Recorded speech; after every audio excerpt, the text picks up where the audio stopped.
welcome to Those Forking Fangirls, where we talk all things nerdy book, TV, movie, pop culture, fandoms, and how they integrate into our adult lives. I'm Christine. And I'm Natasha, and this is episode 17. And today we're talking with #1 international best-selling author duo. They've had 18 New York Times best-selling novels, The Unhoneymooners, The Soulmate Equation, Roomies, Love and Other Words, Josh and Hazel's Guide to Not Dating, Something Wilder, Twice in a Blue Moon, and more. Christina Hobbs and Lauren Billings, aka Christina Lauren. Yes. So Christina Lauren are two people, if y'all didn't know. I know a lot of people, when I mentioned Christina Lauren last week, they're like, what? Two people? I've always imagined one. But yes, Christina Lauren, they're a staple in romance books today. Literally, whenever I read a book and in the book they're reading a romance novel, it's a Christina Lauren novel, which is the coolest. And so today we're going to be talking with them about our top rom-com movies that inspired us, and we're going to be talking about our gateway romance novels. Christina Lauren, welcome to the pod. Hi. Thank you so much for having us. We love you two so much. Oh. It's like so awesome that we're finally all on one screen together. Yes, thank you so much for being here. We're so excited. You're our first author guests. Okay, so before we hop into our rom-com faves, like inspiration, we want to learn a little bit about you guys. So you're besties who write amazing books together. Can you tell us how you met for the very first time and what your first impressions were of each other? Sure. So hello, I'm Christina. I am Lauren. So Lo and I met writing fan fiction online, which is funny because the first time that I met Natasha in person was at Y'all West. Oh, yep. And she was like, oh my God, I've been reading your story since I was like 15 or something. And I was like, oh, I'm so sorry. That's like one of my most favorite stories to tell. And also like whenever like we're in a room together, I'm like, I read Christina's fan fiction at the ripe age of 15. She scandalized me. It's my favorite thing to do. I love this so much. But I remember like, sorry that I'm turning this into our story, but I remember when I first saw you, I was just like, because you guys literally like changed my life, because I just was so in love with everything you wrote, and I was so excited to watch your journey, and now we're friends, and it's my favorite thing ever. Okay. Anyways. Look at us all now. Yeah, I know. Did y'all write because I was never in the fan fiction world. So do you write under like screen names like you do, like we did for everything on the internet back in the day? Yeah. So Lo and I we were both writing fan fiction. This was 2009. So this was like prime Twilight time. And that's the fandom we were writing in at the time, though Lo has written in other fandoms over the years. And so we were reading each other's stories online under pen names. She was Lola Shoes. I was TBY789. And which is the worst name that I didn't ever think it was going to mean anything.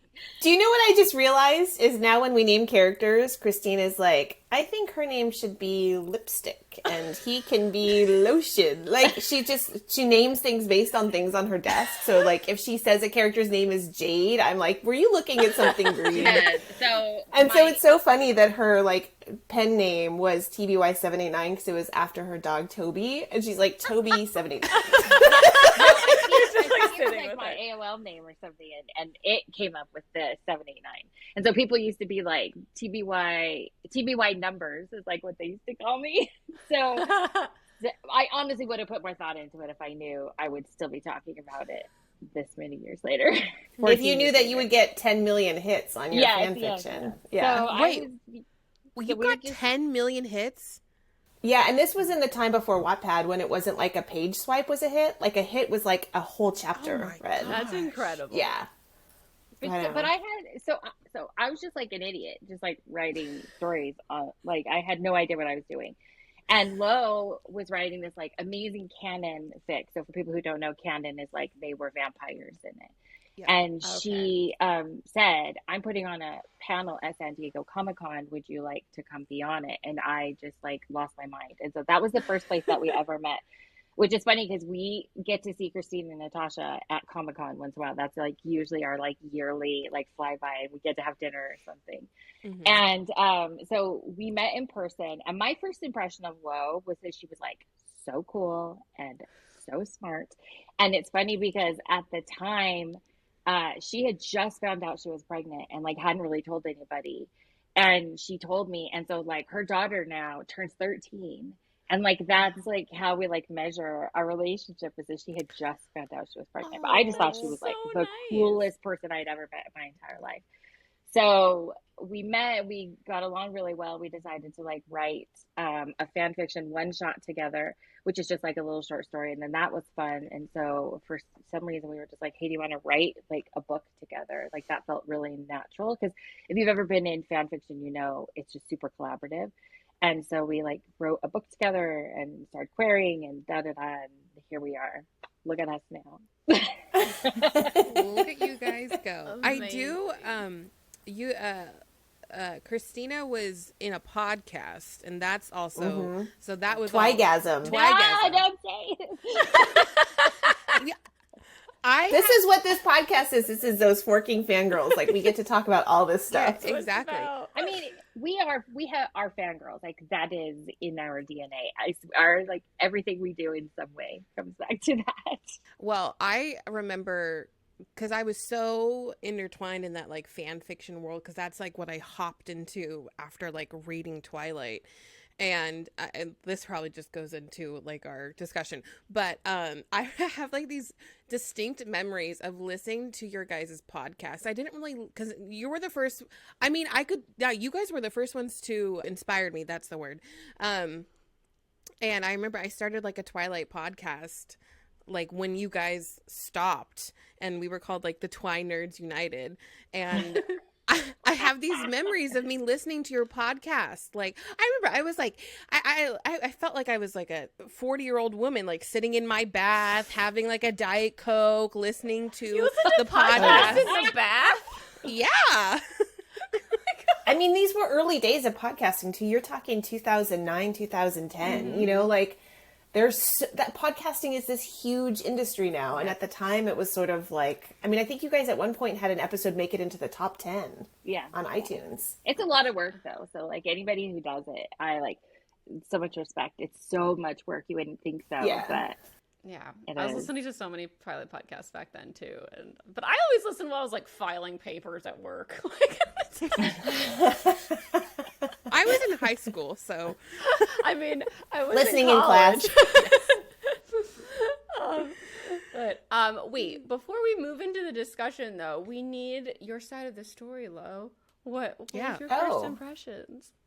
I mean, it was, you know, it felt sort of fated in a way because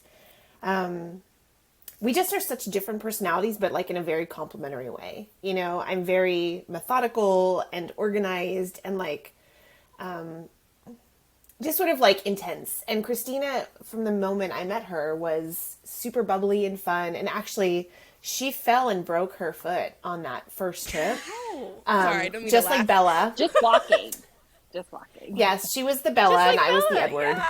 Yes. And it was really a bummer for her, but even still, she was able to sort of like look back on the whole trip and remember how much fun it was to meet all these people from fandom.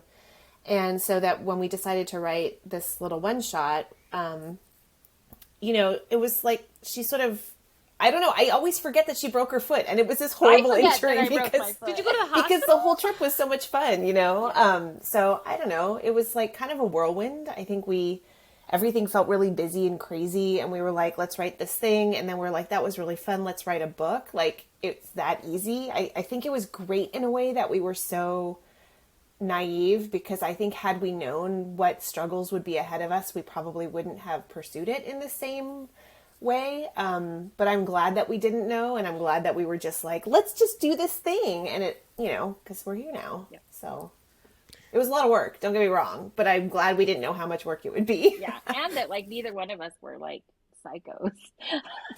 Because Worked out. that would have been a problem. When you say struggles, do you mean struggles like with the writing or with like queries? Yeah. With publishing? I mean, the publishing process is really intense. There's just a lot of different gates that you have to kind of find the lock to, and it's not always obvious. You know, I think in some ways publishing makes itself as an industry sort of community-wise very like opaque to people coming in. And so there's a lot of information online, but not all of it is accurate, or not all of it is super helpful. So I think I'm glad that we didn't know how hard each stage would be, because we just like kept wanting to get to the next one. We just wanted to finish a book, and then we just wanted to get an agent, and then we just wanted to sell, you know? So like each step felt like, well, that step will be easy. This one is the hard one. And so, you know, it's just a hard process. So somebody in the comments has asked if we recommend writing fic as a way to get into writing, and 100%. Like Christina and I always say that writing fan fiction is like writer boot camp, because you're doing it in an online space where people give you their honest opinion and they don't usually mince words. So that has two benefits, more than that, but here are two. One is that it teaches you craft, so you learn how to write in a way that entertains an audience. And two, it helps you develop a thick skin. Like, you learn how to take feedback, whether it's couched kindly or not, and you get better. So that by the time, if you ever finish a book and you launch that book and you are in an online space, you kind of know how to comport yourself a little bit. Like, you're not out there showing your ass to the internet every day. And I think that has really helped us to learn how to behave in writing spaces, aside from all of the benefits of the craft side. Yep. Yeah. It's also just like a really great community as well. Oh my God. Oh, yeah. It's where we've met so many writer friends. I mean, you know, Alice Clayton, Sally Thorne, Nina Bocci, you know, we have so many friends that we met in fandom. So It's funny because now we see people who are just starting out and like looking for critique groups and looking for all of these things, but like we had that sort of built in, you know, that's what fandom, if you're writing fic, you essentially have a built-in critique group, and you get this little group of people that are just like, I don't know how we could have done it without him. So when we made friends, like in the YouTube bubble community, like it would be like you follow each other on Twitter, and then you, like, once you meet in person, it's like, oh, we're friends. For the fan fiction community, was it like that? Was it like you start following each other on socials, or were you not friends until you met it like IRL? Did you not feel like it was like established? So what was the process there? Because I know, like, I feel like every little community has its own little ways where you like start thinking of yourselves as friends. I mean, I think I thought Twitter was just Twilight people for a long time. Same. You know, I don't think I realized that there were other spaces on Twitter, because as soon as I got into fic, and I got there from a place of like wanting to see the Twilight series end a different way, right? Like, I had been writing fan fiction since I was 12 in different fandoms, but Twilight specifically, I was like, I want to rewrite the fourth book and make it sexier and like fluffier, Just you like know? Natasha wanted. Yeah. I mean, a lot of us came to it for that exact reason. And so I think as soon as I started writing fic, I would find these pen names on Twitter, and I realized that's where all the conversations were happening about like fic recs and, you know, graphics and all that stuff. Like, people were really creative in that space. So I don't think I realized that Twitter had other things to offer because we immediately followed each other. It was like a giant cafeteria. And like, as soon as an update would happen, like if the submissive updated, everybody, it was just like silent while everybody ran to go read. It was like an event. And I really miss that about Twitter a lot. I do too. We're like, back in my day. I know. I was like, what's the submissive? Is that for people who don't know? The dominant? For people who don't know, is that like a person who wrote fan fiction, or is that... Okay, so this is a fanfic by Tara Sumi. Okay. And there's different factions within fandom. There's canon, which is like taking Stephanie Meyer's rules and her characters and writing them as is. There's alternate universe where they're still vampires, but you're putting them in like completely different stories. And then there's AU All Human, where they're like just the archetypes of the Twilight characters. So it's like Edward is like ride or die for Bella. He's in love with Bella. Bella is like clumsy and the new girl, and has some special connection to Edward. Like you take some elements of it from the canon world, but you make them human and you play with that. All right. And the submissive was a fic where Edward, she kind of played on his like dominating personality with Bella. And she made him a dominant. He's a dom, and he was looking for a new submissive, and so she like applies for the position, and it was before 50 Shades or Master of the Universe, and it really inspired that in a lot of ways. Oh, wow. And it was amazing. It was so good. And then she wrote it from Edward's point of view, and that was called The Dominant. Oh, wasn't there a third? The training. Yeah. Like that's what I read names. I remember when Masters of the Universe was like coming out, and I was like, wait, I thought I already did. Yeah, and then because it was, I was always like, well, I read the submissive, like that was the first. Okay, I think we should move into our main discussion because I want to have time afterward to chat.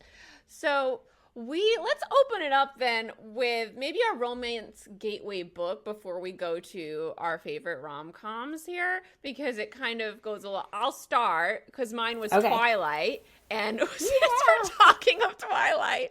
Like, I didn't even think that there were people out there that weren't satisfied with the Twilight sex scenes and making all of this like sexier versions. And when Natasha told me that, I was like, wait, what? I was obsessed with the Fade to Black scene. No. I read it so many times. You read just Fade to Black. That's it. There's the lead up to it. They're not just Fade to. It's not like they kiss Fade to Black. It's a lead up. But yeah, I read it lots of times. I was like, oh my god, this is amazing. So did your like copy of Eclipse like open automatically to like the leg hitch? The leg hitch. Yes. Oh yeah. See, but that to me was like sexier than Breaking Dawn. Well, I remember I really liked the scene like when they were both vampires in Breaking Dawn. I thought that was so sexy, and they were finally on the same level in terms of their senses and such. And he didn't have to worry about breaking her. I was like, that was Lowe's fic. Yeah. Nice. Oh my god. It was so fun. Yeah, so no one showed me romance books before then. That was like my first introduction to romance in general. There were no books that were ever given to me as a teenage girl in school that had romance as the, main kind of plot line there. It was like Harry Potter, I was shipping, Hermione and Ron, and in Dan Brown's books, I was shipping him with whatever random woman they put in there, and they never carried through to the next book. I was like, what happened with her? So yeah, Twilight obviously opened up the Twilight fandom for me, and everyone was talking about all the other books they were reading. So that's where I latched on. Like, I found The Mortal Instruments, and of course Stephanie Meyer recommended Hunger Games, and that's where I started to find through like the YA romance community there. Mm-hmm. Yeah, that's such a good path to finding your way to adult contemporary romance. Yeah. What about? And there's some really great YA romance, especially in the era of like 2009. I mean, for sure now still too. There's so much more now, but there were some really key ones back in like 2009, 10, and 11, like Anna and the French Kiss, and all of those. It was just, it felt like sort of the renaissance of YA romance. Yes, truly. I was obsessed with Anna and the French Kiss. It was my favorite. All right, so what about y'all? My mother gave me Forever by Judy Blume. Oh my god. So that was my first like gateway romance novel, and it had. She's like, here, learn with this. Yes, yeah. She's like, here, this is why you shouldn't give yourself to someone. I'm like, great, thanks, Mom. And I bet all you took away from it is that men name their penises. I totally forgot about that. No, all I took away was I read this on like a family vacation, and my younger cousins were like, what are you reading? And I was like, oh, you can have this after I'm done. They're like 3 years. I was like 14, I think. And I was just like, I like this feeling. Yeah. That's what I took away from that. Oh, yes. Romance reader is born. Yeah, so that, I remember I was like sitting there in my living room reading it, and I had finished it, and my mom's like, "What'd you think?" She's like, "Did you like it?" I was like, "Yeah." And then I think she gave me a Danielle Steele book afterwards. Yes! That was my gateway. Mm-hmm. Okay, Lo, why don't you go? Yeah, talk about Danielle Steele. So, like Christine, I didn't have anybody handing me romance books. In fact, my parents were very, like, literary in their book choices. Well, my mom was, at least. She's, like, a literary fiction reader. My dad was, like, sci-fi, high fantasy. And so I was always drawn to the romance storyline in any book I read. I always wanted more focus on the relationship. And so I kind of sought it out myself, and I would have my allowance on the weekends, and I would go and buy books at the used bookstore. And so the first romance book I ever bought for myself was Palomino by Danielle Steele, which is like the story, the woman's name I think is Samantha Jordan or something. And her husband leaves her, and she like leaves her job in marketing or advertising or something, and she goes and lives on this California ranch. And she meets the foreman there. She makes all these friends, and the foreman is this guy, Tate Jordan. They both Tate last name Jordan. It's such a good name. She's Taylor, Samantha Taylor, and he's Tate Jordan, which are just like the most romantic names. Anyway, I wanted to name a kid Taylor forever. Like the whole time I was a teenager, I was like, someday I will have a Taylor. I don't care if it's a girl or a boy. Anyway, and so she meets him, and they fall in love, and they have this really, like, stormy affair, although, you know, with Danielle Steele, it's never, like, super saucy. And he leaves, and she has an accident on a horse, and she ends up in a wheelchair, and so it's sort of like, when he comes back, will he still love her? And it was, like, seriously the most romantic thing I'd ever read. And so I basically made my way through, like, so many Danielle Steele books, and it felt like I was like defying my parents in a way. Like I felt like I wasn't hiding it from them, but I felt like it was something that I should have asked permission for, and I just decided not to. And I just think I knew from those books on, I was just like always going to be a romance reader first and foremost. Were they like more, so that sounds dramatic. Were they more, or like fairly dramatic, all of them? Like kind of Yeah, they're pretty dramatic. I mean, they're pretty like, it's like a woman who has like a huge fortune, and then she loses everything, and she has to start from, like start all over again, and the man that she meets, blah, blah, blah. I mean, they're very big drama, high stakes, sort of like sweeping characters that just feel like both so fun and like ridiculous, but also unrealistic. But it doesn't matter, like you're not here for, the dad bod and the like, the 9-to-5 job. You want to like have this giant fortune in a villa in Tuscany that you lose because your, cheating husband betted on a whatever in Monaco. Like that's what you want to read, right? Exactly. Christina, what about you? So my mom was a huge romance reader. She had, like, in our garage, we just had bookcases just completely filled. She would go to the used bookstore, and she read, like, Harlequin, Silhouette Desire, like, all of those. And her favorite were, like, cowboy romances, things that, took place on a ranch. So I probably read, without her knowing, like, just hundreds of those. And I just, like, there was just nothing I loved more than that, like, she's lost everything and she's starting over, and she goes and gets a job like as a cook on a ranch. She doesn't really know how to cook, and then always there's a huge storm, and so like there's a cow that's calving in the middle of the night, and she has to go help it, and I just like really loved that stuff. But when I was like 12, I read Elvis and Me, and there was just like something so swoony about like she was 14 and he was Elvis, and like that's and they were so in love. Yeah, and that's when I knew, like, it never ever clocked in any way that was like any at all inappropriate. And that's like when I knew like that's what I wanted to read, was like stuff like that. But Twilight is the one that I read like as an adult that made me, like, reminded me that I loved romance and I loved reading those things, and it was obviously the thing that like got me writing. And I loved it. I read like everything, but it's when I read Anna and the French Kiss in probably 2010, and it's like rom-com-y, that I was like, oh, this is like, I want to write books like this. I want to write books that make me feel this way. And so it's so funny that that's the book. Like, I'm like, why is this not a movie yet? Why? Like, everything is there. Yeah. But and yeah, so that book, and like Lo and I, we just like loved Stephanie Perkins so much. We got to meet her, and she just like, when you meet the people you look up to and they're just as like lovely as you hoped. And we were like, that's what we want to do. That's the kind of book we want to write. That's the kind of author we want to be. And yeah, that book like changed everything. I'll never forget the day that, sorry, the day that John Green made a video about Anna and the French Kiss, because I've been following the Vlogbrothers forever, and I had never heard him talk about a book that I guess was not very literary, because John loves to talk about The Great Gatsby and Catcher in the Rye and all that.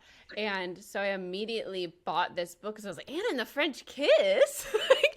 That's a great title. Yeah. Yep. It's a great title. Great title. Hooks you immediately. And she was a nerd fighter, and I was just so excited to read it, and I loved it. That gateway for me was like Sophie Kinsella, because I had seen Confessions of a Shopaholic, and I was like, oh, this is a book, like I want to read more of this. And that was like the rom-com-y, older, like adult romance that I think I picked up like after Twilight at some point, because I didn't really know what that rom-com situation was. I feel like I missed her era. Well, not that she's not still out there, because she is, and she's amazing, but like the sort of the Confessions of a Shopaholic heyday, because it was sort of like during and after graduate school for me, and then when I was having kids, so I sort of felt like everything else fell away for a little while, and there was this whole chunk in like that time frame Like where Chick Litty. that I just like kind of missed. It was like post Bridget Jones, but pre-Twilight, pre-Twilight, so I wasn't aware. Yep. Oh, Bridget Jones, yeah. So that was very rom-com-y. Natasha, do you want to take us into one of your favorite rom-coms? Yeah. I just totally forgot about Bridget Jones. That just whoosh. Yeah. I was like thinking of all. Okay, well, but actually, can I stop for a second? Because I think that that's a really cool thing about our lives in the genre, is the things that pull us back into the genre after a breakaway, whether it's for college or whether it's for having a child or whatever it is, whatever reason you kind of dip out for a minute. There are those touchstone books that have pulled all of us back in. And so like Twilight is one, Bridget Jones is one that's earlier. Like obviously there's just different books that, every romance reader is like, oh my God, yes. Like it's this sort of pillar, right? But what's crazy is the pandemic like was an event that did that for so many people. Like we have so many readers now that are like, I didn't read romance or didn't really read before the pandemic. Wow. And then book talk and awesome. All of that stuff changed that. Yep. That's awesome. Well, I just changed one of mine to Bridget Jones because I forgot. Because now as I'm thinking about it, because Bridget Jones is a retelling of Pride and Prejudice, and I was trying to figure out, because that's Pride and Prejudice is such a huge like romance story in my life, because I read the book when I was in high school, and I loved the film and all of Jane Austen.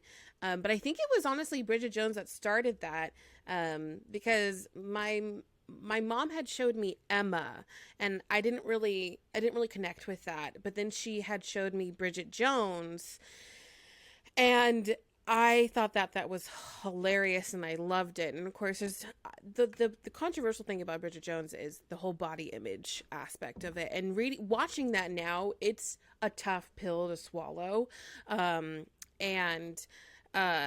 But the whole like Mr. Darcy thing and like Hugh Grant. Oh my God, he plays such a great cad. So good. I die over that scene when they're in the boat and he's drunk and he falls into the water and he has the cigarette in his mouth, and I'm just like, this is such a great scene. Breaks. I know. He's just pitch perfect in that movie. I mean, they all are. Yeah. And great. all of the sequels, I love both number 2 and number 3. I think they're Which great. is the one that she ends up in jail? Number 2. In like Vietnam. The second one. I mean, I could leave that one. Yeah, the third one is so good. Bridget Jones and Baby. I love that one. Yeah. Go ahead. Oh no, they're just hysterical, and I love them. I just wish that we were more aware back then about body image and how that would impact us as young girls, especially me watching that. I was like 10, 11 watching Bridget Jones, and my mom was like fully in that headspace. Everyone so was, she I think. wouldn't teach me anything different than you gotta lose weight. So, yeah. It was just all over in the 90s, everywhere, I feel like. All right. Lo, you want to give us one of yours? Sure. Okay, so I'm going to go back. I'm going to do this a little out of order from where I put them. But, like, all of the You've Got Mail, Sleepless in Seattle, When Harry Met Sally, like the Meg Ryan era for me was very foundational from a film like idea standpoint. And even now when I think about plotting books with Christina and how we want to lay out the arcs, like I always kind of go back to those and thinking about like the feelings that I have at the beginning, how those relationships are established, how like the conflict happens. So I will say like, the one that I love the most, which is weird because I don't know if it's her most popular, but I love You've Got Mail, even though it's a little like dual catfishing. I think I love that he is genuinely like toxic in her world, right? Like he's this big bookstore owner. He's basically the like Amazon or the Barnes and Noble, and she's got the little indie bookstore, and he puts her out of business. Yeah, and like, you know, but that they find this sort of beautiful relationship despite that. I mean, there's a lot to unpack there, I think, from like a feminist standpoint and a small business standpoint and all of that. But I just really, really loved their story and I loved their dynamic. So yeah, I completely agree. And for Sleepless in Seattle, I don't get that one. I guess I watched it much later. I watched it when I was in my 20s, but I was like, they don't even see each other till the end. I know. I mean, that one was like huge, but and I liked it, but I didn't feel the same. Like I wanted them in the same room, like you. I think that's like the real romance longing, is to have them actually together and feel that tension between them. So, I don't know. I do love that one, but I think my favorite of Meg Ryan's is When Harry Met Sally. Yeah, that one is just so funny. I just watched that for the first time a couple of years ago. First time? Oh, yeah, wow. I know. It was in like 2018 or 19. It was before the pandemic. That's all I know. We watched it in New York with Kristen, who's our like PR rep. And I was just like, oh my God, this is amazing. But I don't We're like, understand why he's a hero. It's so weird because I watched that in college and didn't get it. And then I watched it a couple years ago and I was like, this is hilarious. Why did I think it was not funny? And I think it's because I was still like, until a certain age, I feel like you're not willing to accept it not, I don't know, them being friends for so long and not getting together. I think that was so frustrating for me. But it was so funny a little bit later. Yeah.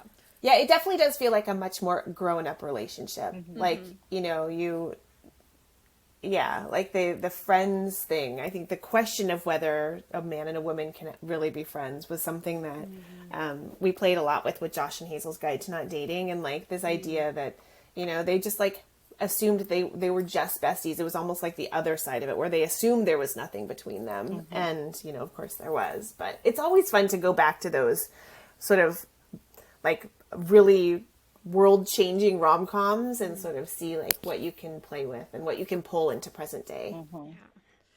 Christina, what was one of yours? The Proposal, because So I good. I live for like enemies to lovers, and that one is like that's like one of our favorites. Yeah, it's like enemies to lovers, Grumpy Sunshine, Marriage of Convenience. It's like everything, and Ryan Reynolds is like his character in that is sort of like everything I love about a romance hero when they're, you know, funny and sarcastic and dry. And I want to suggest that every movie he's been in since, he's playing Ryan Reynolds. And I think that was the first movie where he did that. And it was so perfect that he was like, all right, now I know how I need to be. Just be yourself. Yeah. Because when we got your email saying to pick our 3 favorites, I was like, all right, Christina, I know which one you're going to say too. I'm going to let you have this one. But you know what, Lo and I we have read the script for that because, in like writing scripts, it's good to like read them. And the script is so boring. It's so boring. It is truly what The actors. he and Sandra Bullock do that makes it Yeah. so amazing. It's about delivery and chemistry, and that was so informative for us. We were like, holy smokes. It would have been such a different movie with two different actors. Yep. Wow. Yeah.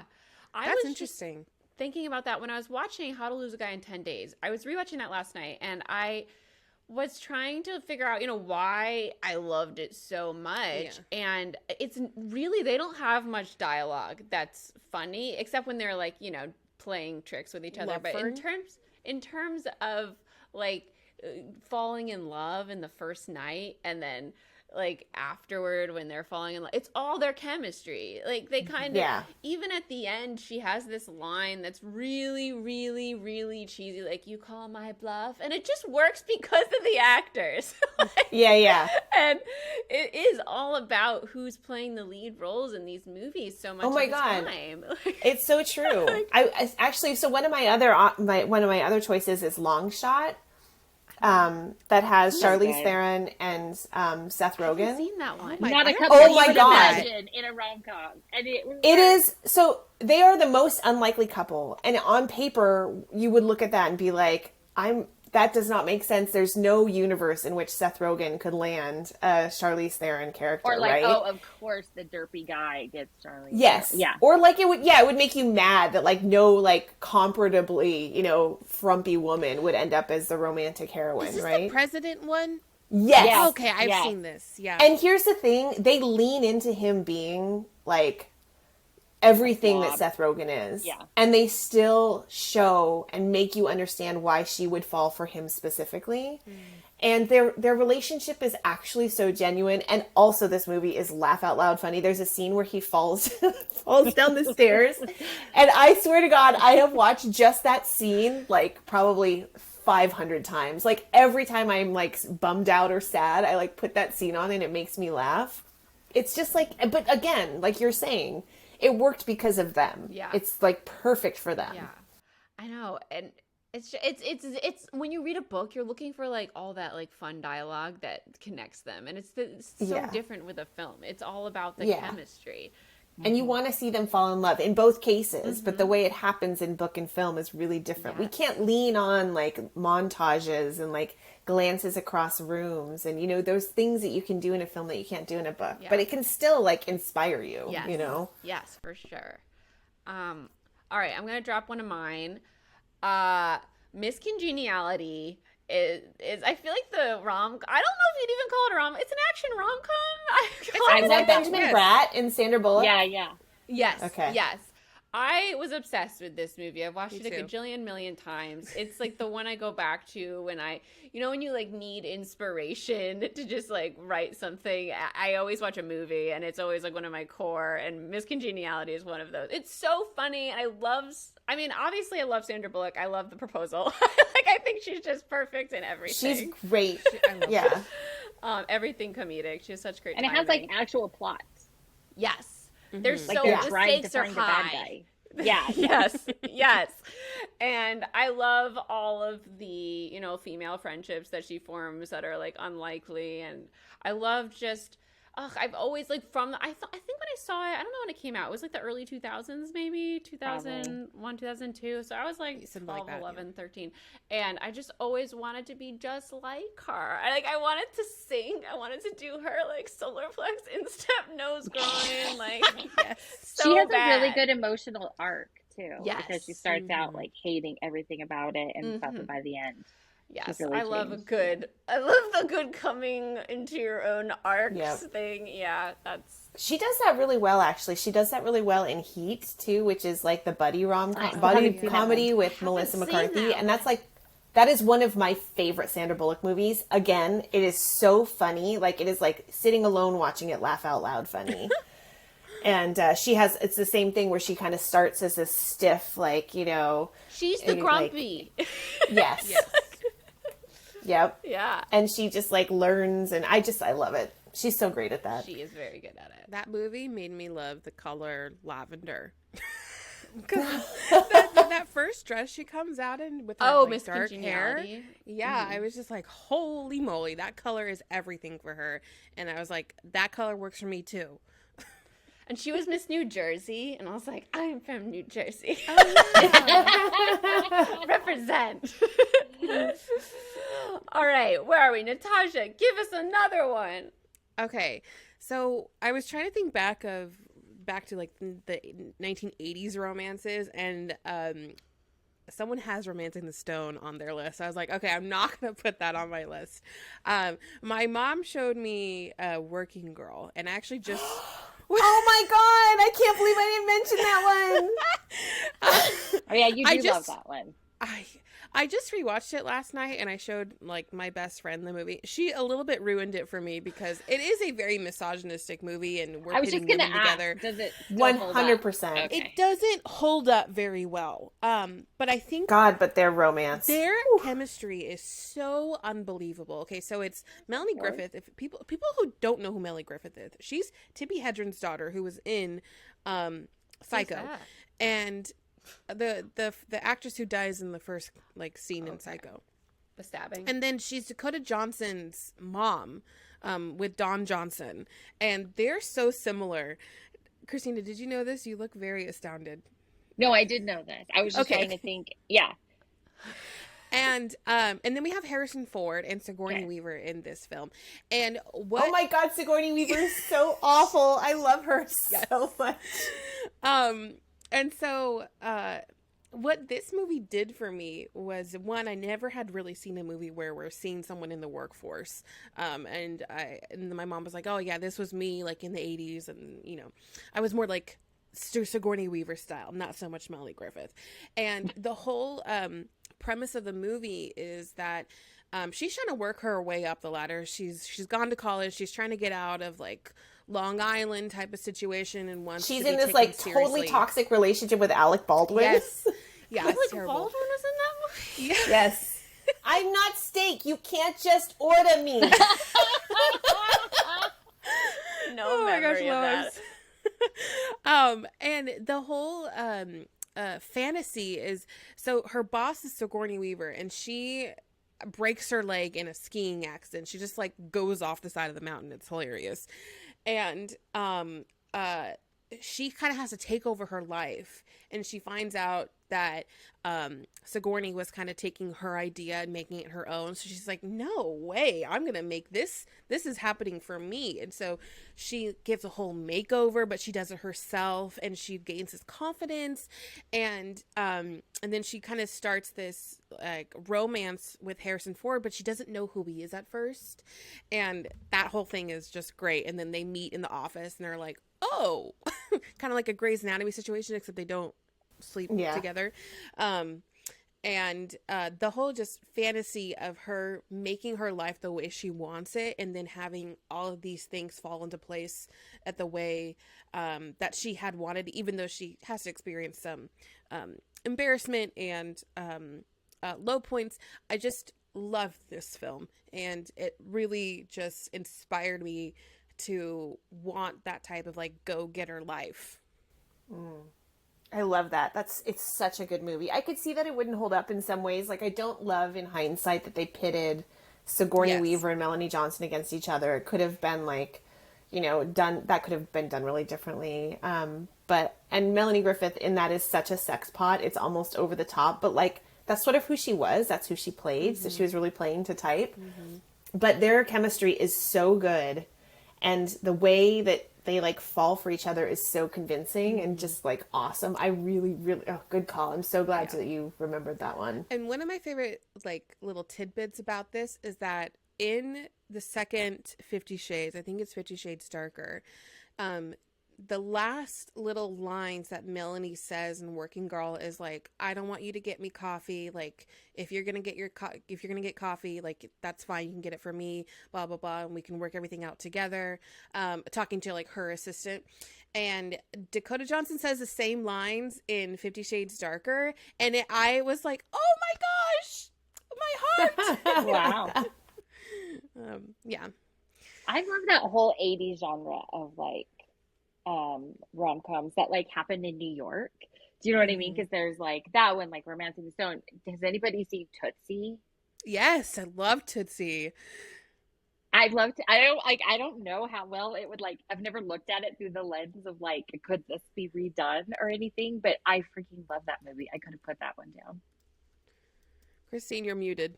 I just realized I was saying my mom always tells me to watch Tootsie. Oh, it's really fun. And I have yet to watch it. Yeah. So what else is on your list, Christina? So my next one would be Romancing the Stone. Nice. That I probably watched like 7 million times because we had the VHS tape when I was little. And I used to think like I wanted to be Joan Wilder, but I didn't like actually know what that meant. And then there was a moment where like I was watching it years and years and years and years later with my husband. And it's the point where she's like, I think it's in the second one where she's like standing on like this balcony or a boat or something in the south of France. And my husband looked at me and he was like, oh my God, you guys are Joan Wilder. Like, you're Joan Wilder now. You guys are Joan. And so it was really funny. Oh.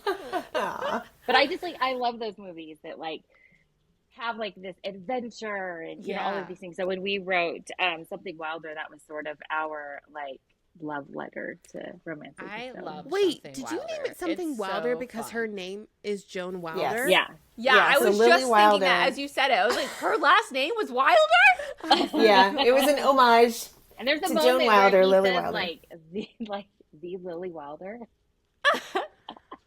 Oh I've my never read a gosh. rom-com that had such high stakes, and I was having so much fun with those, Yes. like, when they were, like, lost in the canyon. I was Oh, like, that's my awesome. God. That's exactly what we wanted. could die. We just wanted it to be fun. I mean, it was like a pandemic book that we wrote. We did not want to write a book that took place in like an office or a house or whatever. We were like, we just want to be outside. So it was so Yes. fun. Oh, my gosh. I And think it it's had- so interesting because now we have this like new, not new, but revisited genre, because I feel like there wasn't a lot of Romancing the Stone. Like there was like that one that one in like the romance adventure genre that both like men and women, you know, if they were heterosexual, could enjoy it together. And now you guys wrote Something Wilder, and then now we have 2 movies out in like 1 year that are in the romance adventure genre. I'd what say do they Miss call it? Congeniality is also a romance Oh, adventure. that's true. That's true. Yeah. But like it is foresty having it's having outdoors. another renaissance with like the J-Lo movie that just came out. Yeah. In the Lost City. Yeah. Yeah. Yeah, The Lost City. Yes, definitely. So funny. Yeah, they announced The Lost City when we had like just started writing, or so I can't even remember. We were just like, oh, what? Like this is either gonna be really good for us or really bad. Oh no. Oh my yeah, gosh. Ticket to Paradise. That also came out this year too. Yes. Yeah. It wasn't super Was that adventure-y, really though. adventure? Is that the Winona? Is that the one with Winona in it and Keanu Reeves? No. No. What No, one was it's that? the one with oh my gosh, Julia Clooney. Roberts.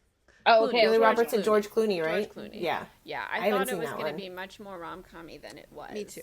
So here's my thing that I have a little bone to pick with Hollywood, which is that like they're creating rom-coms as vehicles for big stars instead of pulling in stars that have chemistry to make the rom-com concept Yeah, sell. they exactly And so are doing that. Yes. Time and again, we're seeing these rom-coms where there's zero chemistry with the leads. And then it's like, oh, well, rom-coms don't work. And it's like, no, you just aren't understanding the genre at all. Like, you forgot that they have to have chemistry. Like, look at Meg Ryan and Tom Hanks. Look at Harrison Ford and Melanie Griffith. Like, look at Heath Ledger and Julia Stiles. Yeah. Like, you have to have this chemistry between these leads. That's the It problem just with makes Marry Me. It was so cute, but they had no chemistry. Oh my God. That concept was adorable. Yes. And we watched it and I was like, Why It was Owen cute. Wilson? Why? I know. Hey, but the same with The Lost City. I loved that movie so much. I loved it. Yeah, and yeah. they could pull it off. But there They is pulled it off, more yeah. chemistry between her and Brad Pitt than there is Yes. between her and Like, I was not Oh, begging yes. for them to tear each other's clothes off. Me. I was- Did you guys see the press photos for the Ashton Kutcher, Reese Oh. Witherspoon? Oh We- gosh, yes. that one was a mess. That We movie turned They that was look movie like they off. could so barely boring. stand in the same room together. And I was just like, you guys are not selling this movie to anybody. I couldn't Like, the finish movie's- that movie. It translates into the movie. It's not good. Oh, It was Like, so why bad. did we all fall in love with Twilight? We saw those press photos or like the MTV The behind the chemistry. scenes, whatever, of like Rob and Kristen, and we were like, what's going on there? Yes. Like, you know, Yes. yep. All right. I'm gonna move to Legally Blonde.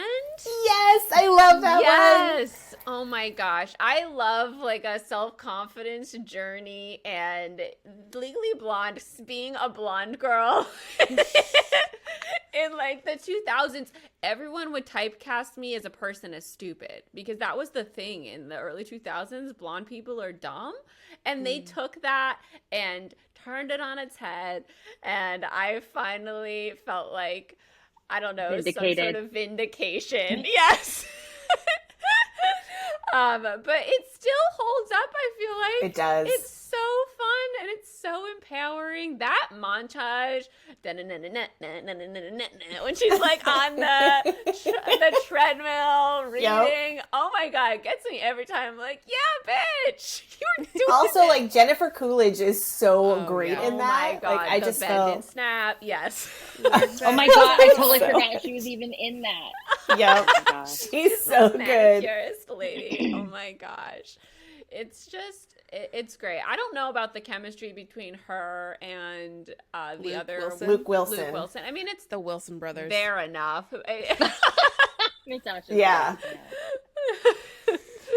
But that one Oh, I love that has one. such a special place in my heart. Yeah. And I wanted to be a lawyer after that for a bit, and then I decided, no, I don't.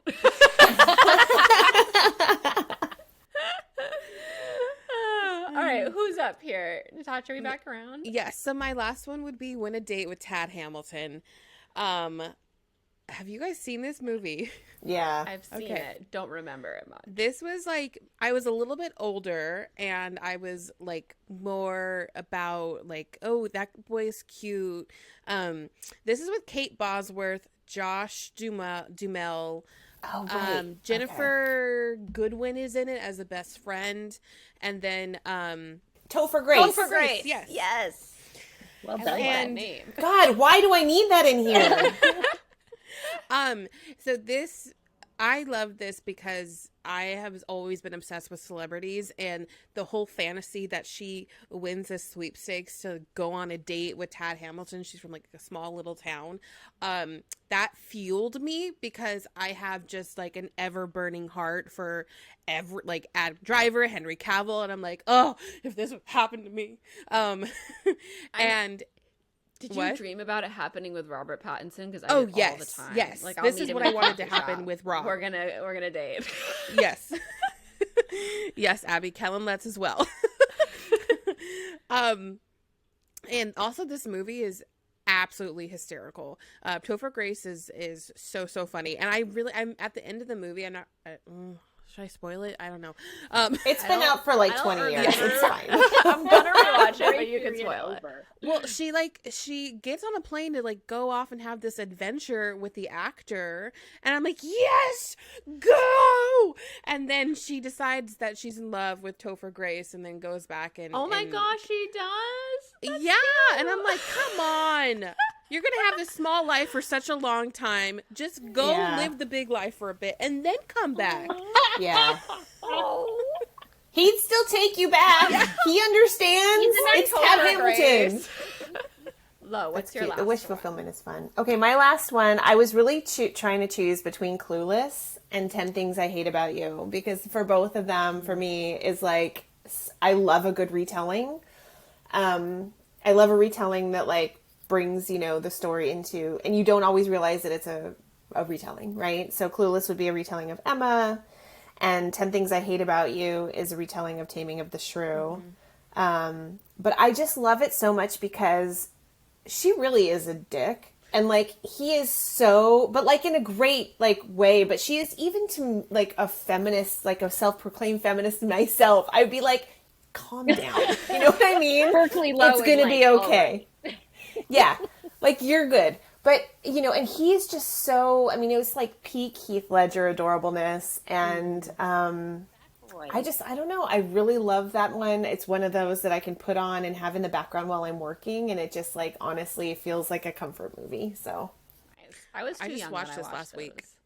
and I remember thinking Clueless, like she was so mean. I have to rewatch it. Oh my God, it's so good. Paul Rudd is just like, I was and a Alicia wee baby, Silverstone. I feel like. Yeah. So there was Legally Blonde and Clueless for me, and I much preferred Clueless. I just loved her fashion way more, and it was set in also California, so Okay. like my area. Yeah. Christina, what was your last one? Tangled, which Oh! Lo and I will say is a rom-com and adventure romance. We will fight is. anybody on it. It's the best Disney romance, and like Flynn Rider is such a great romance hero. So much so that when we started to write Beautiful Player, we were basically like, let's write like Flynn Rider. And now people who have read Beautiful Player go, oh my God. It is. I see it. Yeah. It's so good. And it's just like you see her grow so much. And it is a romance. And that scene with the lanterns is one of the most romantic scenes, I think, of any movie. Yeah. And it's so stunning. beautiful. Yeah. Mm-hmm. Yeah, no, I gotta rewatch that. It's been a while. It's been too long. I mean, it's romancing the stone. You know what I mean? So. Would you say that Flynn Rider's a grumpy guy? Because Nicole says No. Sunshine I think he's like He's like snarky. charismatic flirt. Yeah. Yeah. He's the charmer that like gets what he wants, but he's not. I would say it's like Playboy naive girl. If you're gonna look for a trope in there, it's sort of like the Lothario meets the innocence, but jaded. Yeah. So watching him crumble and like then show his softness is everything I love in romance. Softness. Yes. Yes. Softness. My last one on here is 17 again, and I am obsessed with 17 again. Obviously, I wrote. Is that Zac Efron? It's Zac Efron. It's so this Chandler isn't my Bing. like adult black hole, but he is adorable. Yes, it's Chandler Bing. It's who plays his wife? I can't remember her name. The right one now. on the Jergens commercials. That's all I know. She's great, and so obviously, like my first book is very it's very 17 again magic, and I just wanted I love when people say they don't like rom-coms and they like 17 again. I'm like, no, 17 again is a rom-com. Yes, it is. It is. And it's sort of a retelling. I mean, it's basically like It's a Wonderful Life. But not as sad, right? But not as sad. Yes. I've never watched It's a Wonderful Life, even though everyone has told me that my book is It's a Wonderful Life meets blah, I just blah, watched blah. it this year. And and all I know is that on Friends, Phoebe wouldn't watch it because it's too sad. So I was like, it must be very sad. I don't think I want to watch it. I have to watch it. I don't remember the end because when I think of it, I don't think of it as a romance, but it is. It's like because he ends up with his ex-wife at the end, right? Yes. Okay, that's what I thought. Yes. I'm gonna have to And rewatch that. So funny. I laugh out loud so much watching that movie, and Zac Efron is just so good in it, and he does all of Matthew Perry's mannerisms. Yeah, and you can he's see peak him. Zac Efron adorableness in that movie. He is, and he does all of because we know Matthew Perry's mannerisms so well from Friends, and he's doing them all, and I'm just like, oh my god, he's playing Matthew Perry, and he's killing it, and that's awesome. It's really funny. Like his daughter tries to hit on him. Oh god, so funny. And he's trying to like flirt with his wife, but his wife's like, "You're 17." It's so fun. I love that. So, but I think we've gone through all of our faves. Yay! Yes. I don't know if we would like real quick just want to like name out a romance book recommendation because I had us all write one down that we've read lately. And we can go through that really quick so we can because we're at an hour. Do you guys have to leave right now? Can you say? Can you? We can stay a few minutes. A few minutes. Okay. Yeah. Okay. Okay. Lo, why don't you go first? Yes. All right. Well, my recommendation, I think you said Lo. My recommendation is Georgie All Along by Kate Claiborne. And she's not a rom-com writer usually. She's much more of like literary romance, and her books are very lyrical and beautiful and like heart clenchy. This one is, for me, it has the comedic aspects because of the characters' voices and like how they see the world and kind of the foibles that they have to like get through. And if you know Kate Clayborn's books, you know that each one of them feels sort of like that feeling of being in like a cozy cabin inside when it's cold outside, and you're like cozy inside and you're just like curled up under a blanket, and it feels that way to read one. You feel just like cozy. But this one is about Georgie, who is, she was a Hollywood assistant. Her boss has decided to leave the industry, and Georgie is sort of like left without a job, and her boss is like, go figure out what you want to do. And Georgie's like, I don't know what that is. So she goes back to her hometown ostensibly to help her best friend as she prepares to birth twins.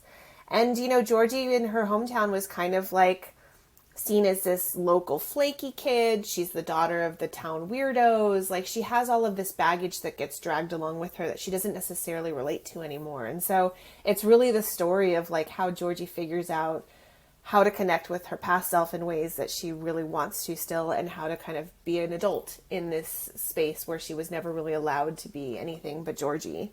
And it's just this like a really sweet, super romantic, very sexy book. The hero's voice is one of my absolute favorite heroes, and the way he's written in years. So I cannot recommend this book enough. I love it. That kind of reminds me of somebody that I used to know, that movie that just came out, except that one is not as funny. So I'm sure this book is more fun. All right, Christina, what about you? So last year I read Sally Thorne's book, Angelica Frankenstein Makes Her Match. And I just love it because I just like want people to do like big kind of different scary things. And so this is essentially Dr. Frankenstein's sister, Angelica, is sort of like this spinster, and she wants to make a husband. So she goes into the lab with her brother and is basically picking parts out to build herself a husband. And it's just like, if you read The Hating Game and love The Hating Game, it would be like if Tim Burton wrote The Hating Game.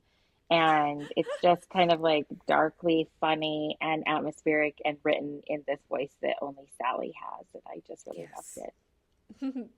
I loved it so much. Yeah. I read it on our trip to London. Yeah, she was talking about it the whole time. I was like, I clearly have to get this book. It's just fun, so sometimes I'm just in the mood for romance that's like makes me feel all the swoons and is sexy, but is also fun. And that book just like hit all of those boxes. Nice. All right. I think I'm going to move us on to quickly talk about y'all's books, because we can do our recommendations anytime. Yes. All right, so The True Love Experiment is coming out in May, and it is I'm very excited. Yay. I started reading it this week. And it is kind of like a companion to The Soulmate Equation, right? Would you call it a companion? Yeah. It definitely stands alone. Yeah. The Soulmate Equation was our 2021 rom-com. And this one is, it has a side character and it's her romance arc. But yeah. You don't have to have read The Soulmate. Yeah. But if you have. Yeah, she's the best friend of the lead in The Soulmate Equation, Fizzy. And I got so excited because I didn't know that it was connected. And I started reading and I was like, oh, River Penna. Oh my gosh. And so I don't read synopsises because I don't like to know anything. Obviously, that's why I didn't know. We just need to know, like, it's by you guys, and like, okay, I'm reading it. That's all we need to know. I mean, if you all wrote it, I'm like, okay, I'm reading it. But so it looks like she might be going on a reality show that the producer is going to be her love interest. I'm so excited. I don't know the synopsis either, so I'm just like... Well, so I will tell the listeners and the viewers here, it is about Fizzy Chen, who's a romance author, and she has basically lost her inspiration, and Connor Prince III is the producer. He usually does like marine mammal documentaries, and his boss is like, you're going to do a reality show, and he's like, what? So he doesn't want to lose his job, doesn't want to have to leave the area. And so he like decides to do this. He sees a bunch of Fizzy's books on his ex-wife's bookshelf. And he's like, wouldn't it be cool to do a dating show where a romance author falls in love? And so Fizzy's still searching for her joy. She's lost her inspiration. She says, why not? And there's a bunch of like fun little nods to romance that we put in there. Like all of the heroes in the show are different romance archetypes, like the cinnamon roll and the vampire, Nice. the prince and stuff like that. But it's been really fun to kind of just like dive really deep into our romance roots. And like, Something Wilder was such a fun departure in terms of writing a romance that took place in an adventure setting. And I think we just wanted to like kind of come back to our touchstone, which is just like pure romance bliss. And so Fizzy is she's such a joy for us. Like it's probably our favorite book. We Really love her so much. Yeah. That's so exciting. Oh my gosh. It just has like all our favorite things. It's about just like proudly embracing and protecting the things that bring you joy. Yes. I love that. So we're linking to the True Love Experiment in the show notes. If you haven't pre-ordered it yet, it comes out May 16th. Do y'all want to talk about what you're currently working on, or is it under wraps? It's under wraps, Okay. but I will say there was a very big hint somewhere in this podcast. So once we announce it, you guys will be like, You'll be like, oh my God. Oh, snap. Oh, shoot. Dropping Easter eggs.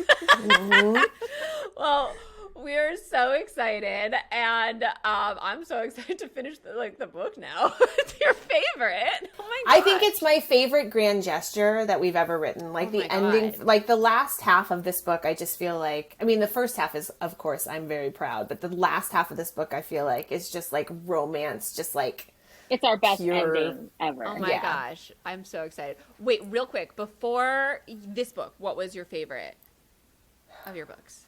I mean, it's hard to say. Yeah. I would probably say Love in Other Words or Autobiography, which are still I mean, of course we love them all, but yeah, I mean, I feel like one pulls your heart. Yeah. All right, thank you so much for coming and chatting with us today. We appreciate you giving us your time so much. I'm sorry we ran a little over.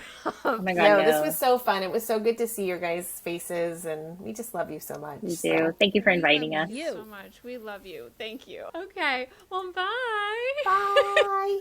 All right, we're going to move right on into Snap Crackle pop culture news. Natasha, what have you got for us today? This is your news today. Both of these are mine. Okay. So yesterday,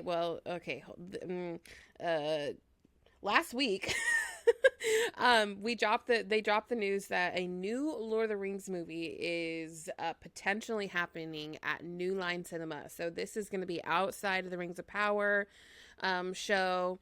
It's the original studio that did the first The Hobbit and Lord of the Rings. We don't have any word on if Peter Jackson's involved, but I am excited. People are like, I'm scared. I'm like, I just, whatever type of Lord of the Rings that I get, I'm always excited, and if it's not good, then it's not good. But it's just an epic story, and I'm hoping, I don't know, because there wouldn't be really anything after Lord of the Rings. It would be something set before, because the elves leave after the third one. So it would probably be, Amy, it would be probably something in the similar area, and like within that time. Rings of Power starts at the beginning of Sauron. So we could even go before that. When Morgoth is like the big bad, so we'll see. Christine, do you know anything that I'm talking about? No. I'm like glazing over. I don't know any of these names. But that's, I'm happy for y'all. Thanks. Get a new thing.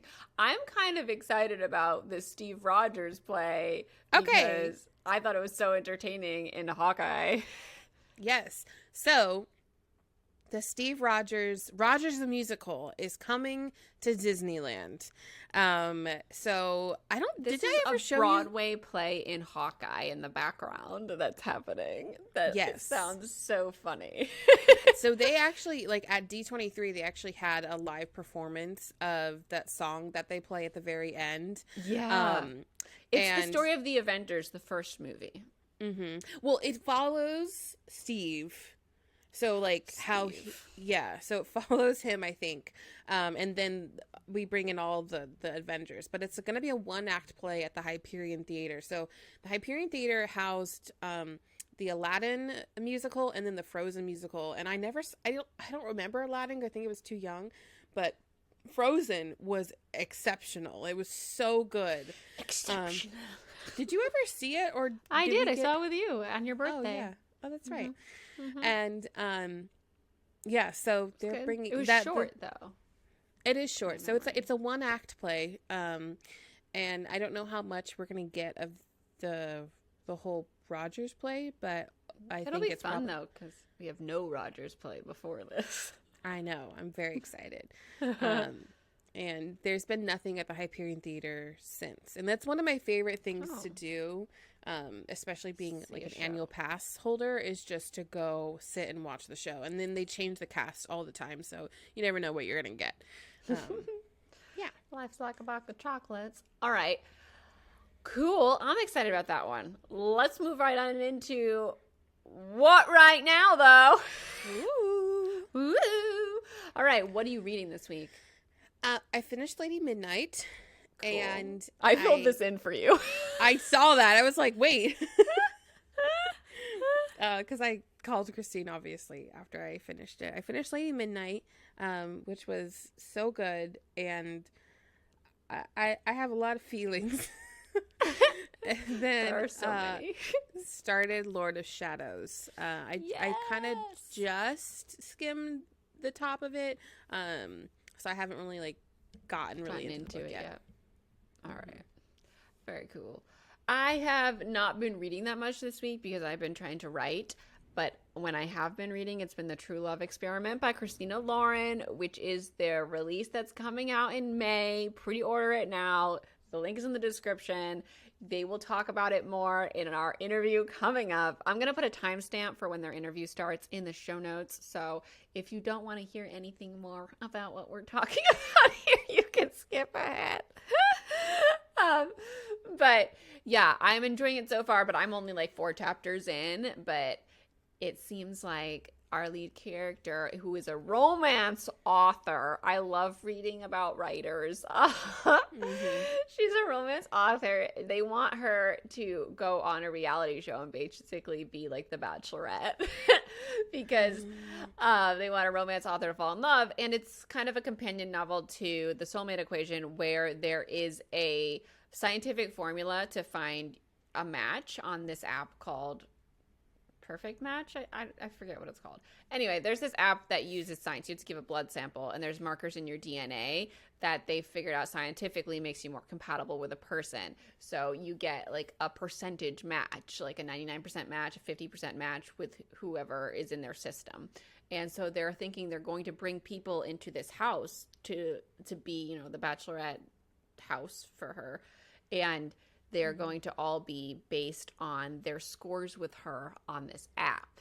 So it's like a collaboration with the app. So I'm excited to read more. So Natasha, you didn't watch any TV this week. No, it's been a busy week. Wow. Yeah, well, I didn't watch any movies, so. Yeah. So what TV show did you watch, Christine? All right, so this is why Perfect Match is on my brain. I'm watching this, you know, really bottom tier, I feel like, reality show. Okay, it's not bottom tier, or else I wouldn't be watching it. I wouldn't be interested in it. Perfect Match on Netflix. It's taking like all these people from all the Netflix reality shows, like Love is Blind, The Circle, The Mole, what is that one? The hot one, Too Hot to Handle, and they have them in this house, and every night they have to match with someone in order to, and they go up to, they have to sleep in a room together, and if you don't match with anyone, you're out. And then the next day there's a compatibility challenge, and if they win the challenge, then they get to pick 2 new singles to bring in and match up with one of the other singles. So they kind of can fuck with their matches, or they can try to make someone who doesn't have a good match a new match. And people are coming in left and right that I know from different stuff. And there's this girl, Francesca from Two Outs at Handle, and she is so evil. And she's like, everyone thinks I'm evil, and it's like, because you are. Like, whenever anyone talks to her match, she's like, this fucking bitch, this fucking slut. And then when she doesn't want like her match anymore, she just leaves them high and dry after lying to them and making them think that they had this really great relationship, and she's done it over and over. I can't stand it. She's such a liar. She reminds me of like the worst traits of some people I know. But anyway, like there's moments where you think that she's actually nice, and then she goes around and does something so heartless, and I'm like, you're so mean to him. I'm completely sucked in, if you can't tell. There's a lot of fun characters. Bartiz is back. Shane is back from Love is Blind. Shane? Yes, Nick from The Circle. So many people you'd recognize if you've watched any of these shows. Anyway, I have officially gotten sucked into like all of the Netflix shows. But okay, so there's this show on Peacock called The Traitors. And it's made by the same people who make The Circle. That's why I've heard of it. And Suri from Survivor. If you've watched Survivor at all, you know Suri. I mean, maybe you don't if you've only watched one season. But Suri has done 5 different seasons. She's a legend in Survivor, okay? She's so good at the game, and she hasn't won. My favorite Suri season, if you haven't watched, I think it's season 15. It's the first fans versus favorites. It's where they have the amazing all-female alliance that, like, just rules the game. I highly recommend it if you haven't watched it yet. But she is just so good. Like, she can make anyone believe anything. And she was perfect for the show The Traitors. So it's the first season is on Peacock, and she is so fucking good at The Traitors. I blew through this show. So the cast of The Traitors is half like reality show celebrities, half regular people. So like Ari from The Bachelor is on it. There's a bunch of people from Ari. Big Brother on it. Ari, I keep calling him Ari because it looks like that. I see his name pop up. Ari from The Bachelor. There's a bunch of people from Big Brother on it. There's a bunch of people from like Bravo shows on it. It's a really good cast. Like, I was very entertained by them. And it's basically, the game is kind of like Clue. 3 people are chosen to be traitors out of this group of people. And every night they, quote, murder someone, and that person has to leave the house. It starts with 20 people. And the next day, everyone in the house tries to figure out who the traitor was. And at the end of the night, they banish someone that they think is the traitor. And that person will tell them after they're banished whether they were a traitor or not. And at the end of the game, if there's no traitors left, the faithfuls, who are all the other people, get the money. If there's any traitors in their midst that they haven't caught, the traitors get the money. And oh my god, if you like Survivor, I think you're gonna enjoy this show. I had so much fun, and Suri fucking kicks ass. So if you like Suri, you want to watch the show. And Stephanie from Survivor's on it too. All right. Movies. What did you watch, Natasha? Okay, so I took a day off. And I was trying to figure out like what I wanted to watch, and like if there was like a TV show I wanted to binge, and I asked people for suggestions. Literally everything I've seen. Okay, I was very specifically wanting to watch like a romantic type of movie, so I put on this Netflix movie called Purple Hearts, and it's with Sophia Carson, and it's set in San Diego, and it's about like the issue with this movie is that when I was watching it, I was like, wait. What is this? Because it's like a romance movie because this girl needs health insurance. She has diabetes and she needs insulin and she can't afford it. And so she marries, once she comes up with this idea that she's going to marry someone from the military because she lives near Camp Pendleton, which is a base here in California. And Abby says she hated this movie. Yeah, so here's the thing. I really liked the romance. The issue with this film is that you're bringing like different sides of the of like conservative versus liberal. Okay, so she's like the liberal side and he's like the conservative side, but it's like just it feels a little bit like it's like kind of adding to Was like this the controversial Netflix movie? Yes, I didn't know this, and then I watched it. I was like, "What the fuck?" It's like adding to like it feels like it's a movie supporting the MAGA agenda, and I was like, "Whoa, okay," because what you want to see is like you wanted to see these people come together, and then that never is even that doesn't even come up. It's just like, oh, they fall in love and now they're in love, and it just shows how fucked up like our health, our health insurances and how like, oh, we're just fighting for our country. Anyways, so I like the romance, but everything else was just like so against my beliefs. Oh man. All right. It felt like a Nicholas Sparks movie. That's what it looks like. Yeah. Well, transitioning from that, before we get into our main discussion today, we want to take a quick second to thank our listeners for being here and supporting the show. What are you laughing at? I'm laughing at Abby because she goes, why were there random concert sequences? I forgot to talk about this, but Sophia Carson singing in the movie, it made me cringe so hard because her voice is so auto-tuned and so produced, and it doesn't even sound like she's actually fucking singing. Like, I had to turn it down. Like, it gave me the ick. Okay, I'm done now. All right. So, thank you so much for being here and supporting the show. If you haven't yet, please follow us for free on your favorite podcast app. You can subscribe on YouTube at youtube.com/@thoseforkingfangirls. If you're watching the visual version, leave us a comment, hit the like button, tell a friend you think would like the show, that you enjoy the show, because spreading by word of mouth is such a great way to grow the pod and help support us. If you want to leave us a review, rate us 5 stars, we would really appreciate that too. That really, really helps the show, if you like the show, of course.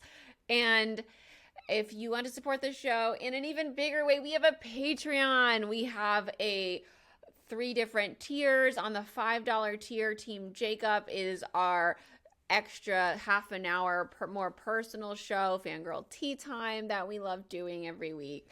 And there are tons of other perks.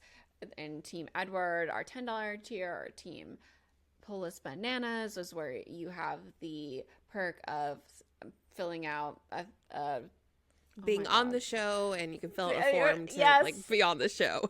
If you want to be on the show. We also do fangirl bonding sessions every month with our Team Polis Bananas tier. With our Team Edward tier, we have movie commentaries. We have an extra show every month. Lots of fun perks. You can check them out in the show link in the show notes. Thank you so, so much for any and all support. We are so appreciative. It's why we can do the show. Yes. Thank you. All right. We are going to move on to our Fuck, Marry, Kill of the week.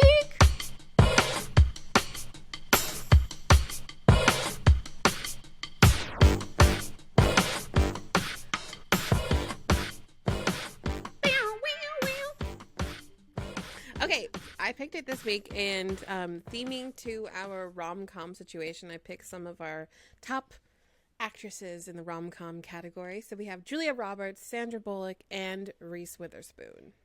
I know exactly what I'm going to do here. I am going to marry Sandra Bullock, my fave.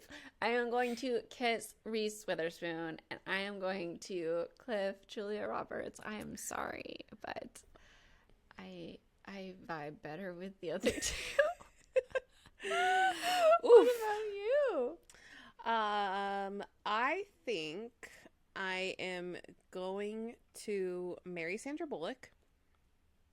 I'm gonna kiss Julia Roberts. I'm gonna cliff Reese Witherspoon. Oh my God, Reese Witherspoon, a hater. I love Julia Roberts. Like, she was my like number one girl. Like, I loved all of her movies. I would always want to watch a Julia Roberts movie. I mean, I love them all too. Runaway Bride was like a staple for me as a child. I would rent it at the store every time we went and I didn't find something. I was like, let's get Runaway Bride again. Okay, it's time for chapter chat now, y'all. We're doing chapters 24 and 25 today.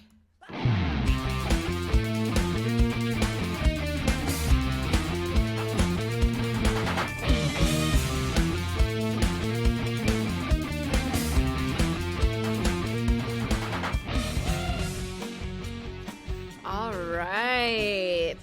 So we have been rereading ACOTAR very slowly if you are just joining us for our Christina Lauren episode today. ACOTAR stands for A Court of Thorns and Roses by Sarah J Maas. And today we are diving into chapters 24 and 25. So chapter 24, do you want me to take chapter 25 and you can walk us through chapter 24, Natasha? Yes. Yes? All right. Bring us on through. Unless you want me to okay. So Feyre wakes up the next day after she falls asleep with in the meadow, in the fields with Tamlin, and we don't really understand why she fell asleep. And all of a sudden, the glamours are down, and she doesn't recognize anyone. There's so many more fairies around. She doesn't even recognize Alice, who is like probably her only friend there. She's not even a friend. Alice is her maid. Yeah, that's true. I remembered Alice looking like this with like the bark type skin. So when we first met her and she looked different, I was so confused. I don't remember any of it. I don't remember this at all with the glamour. Did you? No, not at all. I know. There was like tons of fae there that she just didn't even see. This is so embarrassing. I wish they had told her. Yes, because now like you're thinking of, which made me think the little fairies that we heard talking to her while she was hiding, like they were just probably walking around. Yeah. It's so awkward to realize there's been tons of people around you this whole time. You thought you were by yourself too, because she could have been doing things that she thought she was doing in private, and people could have just been there. I mean, I was so mad when they revealed this. And then Tamlin was just laughing at her, like, "Lol, they've been here the whole time. We only showed you who was absolutely necessary." I was like, "Excuse me? What if you were in her room? What if they were cleaning and she was like getting undressed?" Yeah. Or like, Gross. I don't know. And like, what if she was walking through the halls just like dancing and like she hit people? Like, like so uncomfortable. Yeah, Amy says so awkward and disorienting. Yup. Yeah. And then so I thought it was interesting because Lucian didn't change for her. Like, his glamour, I don't know if he even put one up, but then later we find out that like the glamour does fall. I don't know. Yeah, his eyes burn harder and his hair is more auburn. It feels like, and also I was wondering if the glamours are actually down or if she could just see through them, if the magic just is on her now, you know? Yeah, because he allowed that. I don't know, when he like kissed her in the meadow, like kissed her eyes. When he gave her the magic. I think that's why she fell asleep, because the magic was a lot for her body to process. Probably. So she comes down for another meal anyways. They're laughing at her. And then we see her, she goes out to the garden because she wants to paint. There's like she's referencing Alice's skin that she wants to paint, and there's this head impaled. What was it impaled on? On a stake, and it didn't have a mask on, so obviously it wasn't from the spring court. Bleeding. Yeah, with his mouth like wide open and eyes wide open. And of course, Tamlin and Lucian are like right behind her as she sees it. And it has the Night Court sigil on it. Yeah, well, burned into it. Burned into it. It's a brand. Yeah, it's a brand with the Night Court sigil. But don't we learn that the Night Court has actually 2 courts and one is the mountain, and it has 3 mountains burned into it. Yeah, so it says they said in the book that courts posturing each other. The night. Oh, so gross. Posturing. They said means... the Night Court means Go swinging on. their dicks around. Yeah, it says behavior that is intended to impress or mislead. Yeah, so the Night Court, quote, delights in torture of every kind, and this is their idea of a prank, is what Tamlin says. Gag. Court of Nightmares, yeah. Yeah. And then Tamlin's like, don't worry, I'll keep you safe. And Feyre remembers what the serial says and says, stay close to the High Lord. And I'm like, which one? Always remembers that over and over. I know. I was thinking that too. I was like, did we mean a different High Lord? And that's chapter 24, right? Yeah, they talked a little bit about like how Tamlin was glad that he wasn't around when the humans were sent over the wall, because they had never known season. Yeah. So, and I'm like, you literally just like sent the pigs to slaughter because they had absolutely no idea how to live in these certain conditions.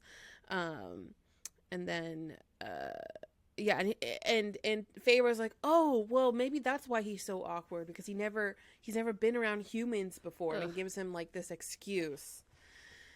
Yeah she's making excuses for him, like that's why he was so awkward and brutish. Like, he didn't have to be brutish just because you're a human. Like, you would think he'd be more sensitive because he thought you were breakable. But it is what it is now. All right. So chapter 20. Think it was interesting next chapter, or? Oh, I think it was interesting. What did you think? Yeah, it was interesting. Yeah. It wasn't like a skip. Summer solstice was, I think it was interesting as well. It's on the border of interesting and good for me. What about you? 25. I mean, sure. Just like, I don't want to see this. It was. I feel like it was a well-written chapter, but it felt like the parts of the Mortal Instruments that freaked me out, all the Fae stuff that scares me. So in chapter 25, summer solstice is a holiday celebration for them. It's not like the spring ceremony. It's a fun day, and Feyre is like, I'm going to let loose. I'm going to drink some fairy wine. And Lucian goes, I wouldn't drink that if I was you. And she's like, I remember last month where you told me to eat these berries because they're harmless. And then I was having hallucinations for hours and he just laughed at me the whole time. I couldn't believe, I don't know why I ever liked Lucian, because that is not a funny joke. That is a dick move to drug her. But like, why did we ever like him? He's such an asshole all the time. He only covers his own ass, and he's only telling her not to drink the Fey wine because he doesn't want to get in trouble with Tamlin. So, I mean, of course, Feyre chugs up. At least he's not hiding who he is. You know. I just don't like him. You know what? It bothers me more because I thought Lucian was like my favorite character in this book. And I'm like, why? I thought he was her friend. I thought he was helping her. But really, he's just serving Tamlin's interests and his own interest. Anyway, so I was so mad at him when I found out he let her be drugged by berries for hours and hours on end. So Feyre drinks a ton of fairy wine, and there's all this music, and she wants to be a part of the music. And this is the part I thought, Sarah writes dancing so well, so beautifully. Like, you can tell she must love to dance. A lot of her characters are dancers, and whenever she's writing about it, I just get swept up in it because obviously I like to dance too. And I'm like, oh, this just feels so visceral while I'm reading it. And she's just one with the music, and there's all these musicians playing, and then who's playing the fiddle but Tamlin? He's over there fiddling away, and she goes over to him, and she's just like doing her dance sequence in front of him, basically. And then he comes over on one knee and feels for her, like, I'm just picturing him like fiddling away, and she's like, I was a snake dancing, and I'm picturing her like doing like a lap dance on this fiddler. Yeah, Abby's like, that's actually so cringe. It is. I was listening to it. I was like, no. Why is he fiddling? This is weird. Because it's his one other talent other than killing. Don't you remember? Oh, we talked about his mad fiddle skills in one of the chapters. The chapter where we talked about his mad dirty limerick skills. oh my god. So I'm glad we got to actually see him fiddle. I had no memory of this again. And then he puts down the fiddle and they dance together. They're one with the music together. And then he's like, come with me, let me show you something. And he shows her this valley full of will-o-wisps. And they're these little fairies that are singing together. And he says they're spirits of air and light come to celebrate the solstice. And I can't help but see the alignment of the wording of spirits of air and light sounds a lot like everything in House of Sky and Breath. Like, they sound like they're from that world. So I definitely have to finish that book. And I feel like I know where we're going. I felt like it for a while. That's why I haven't finished it too, because I feel like everyone has been saying things that have led me to the right conclusion. But that's kind of the end of the chapter in terms of things that really caught my eye. Well, they kiss. They kiss. Yeah. I forgot. Yeah, they kiss. I didn't even care. I was just like, they kiss. He's like, I would like to kiss you. And she was like, then do it. And then he does. And it's warm. And that's about how she describes it. It's soft. Well, Feyre goes she goes, that's it. Oh, yeah, because he's being gentle. And then he crushes himself to her. I can't believe I felt this was not worth noting that they kissed. I did not remember their first kiss. The only thing I remembered was the whole him pushing her up against the wall thing after Kalumine or Caliban. Oh yeah, and she says after this kiss that this was the happiest moment of her life. Yeah. I mean, yeah. it's sad. I mean, she's had sad. a rough life. Yeah.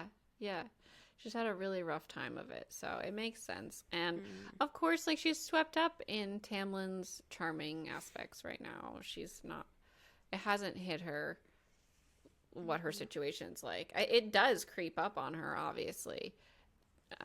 But it's also new and fresh and free compared to what she was living in before. So, Yep. That's chapters 24 and 25. I can't wait till they go under the mountain. I'm like, is this the mountain? Is this the mountain chapter? Is this the mountain? I guess the mountain's not till the third act. I don't know, but it felt like we were there for a long time when I read this the first time. But I guess we'll see. Well, y'all, that was our show today. We would love to hear any of your feedback, whether it's in the comments, if it's in the comments on Instagram, if it's via email. You could always send us feedback at thoseforkingfangirls@gmail.com. If you want to share your favorite rom-coms of all time, I'd love to hear them because I'm taking notes, because I always have moods where I want to watch a rom-com and I feel like I've watched them all, but I haven't watched some that Christina and Lo mentioned today, so I'm excited to explore those. And I think I'm going to watch Long Shot. It's a cute movie. Yeah, I always see it and I'm like, this is a weird pairing. But that's our show today. Those Forking Fangirls is edited by Jake Needham and Alex Polis, with music by Cole Jenkins and vocals by Heather Traska. We are going to go record Fangirl Tea Time for this week. We're going to figure out what we're chatting about today. My name's Christine. And I'm Natasha. And we will see you next Friday. Bye. Bye, guys.